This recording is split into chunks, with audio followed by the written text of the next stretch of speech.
રાજ્ય સરકાર તપાસ માટે ખાલી સૂચનાઓ આપે છે, પણ કેન્દ્ર સરકારના પૈસા હોય તો અમે સરકાર પાસે માંગણી કરીએ છીએ, વડાપ્રધાન શ્રી પાસે માંગણી કરીએ છીએ કે સીબીઆઈની ઇન્કવાયરી થવી જોઈએ.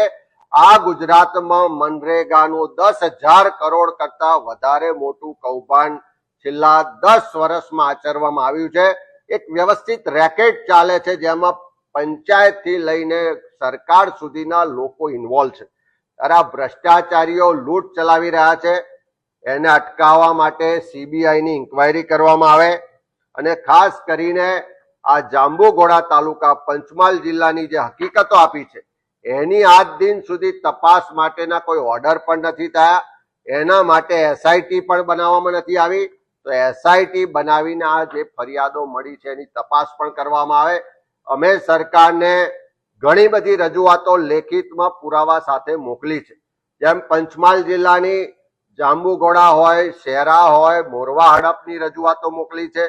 સાથે સાથે દાહોદ જિલ્લામાં પણ એ ધાનપુર હોય, દેવગઢ બારિયા હોય, સિંગવડ હોય કે જાલોદ કે ફતેપુરા હોય, એ બધા તાલુકામાં લોકોની જે ફરિયાદો છે પુરાવા સાથે મોકલી હોવા છતાં હજુ સુધી સરકાર એને બચાવવાનો પ્રયત્ન કરે છે.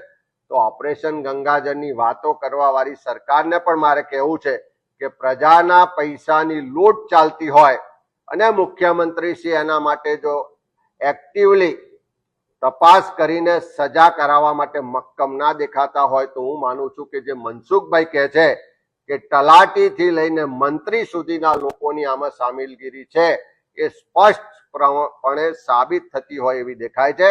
ત્યારે આ તમામ કામોની તપાસ થાય ને વડાપ્રધાન શ્રી પાસે માંગણી કરીએ છીએ કે કેન્દ્ર સરકારની યોજનામાંથી કરોડો રૂપિયાનો ભ્રષ્ટાચાર થતો હોય, 10,000 કરોડ કરતા વધારેનું આ મનરેગાનું કૌભાંડ હોય તો એની સીબીઆઈ મારફત તપાસ કરવામાં આવે એવી માંગણી કરીએ છીએ. મિત્રો, આવા જ વિડીયો અને શોર્ટ્સ જોવા માટે આજે જ અમારી ન્યૂઝ રૂમ યુટ્યુબ ચેનલને સબસ્ક્રાઇબ કરો.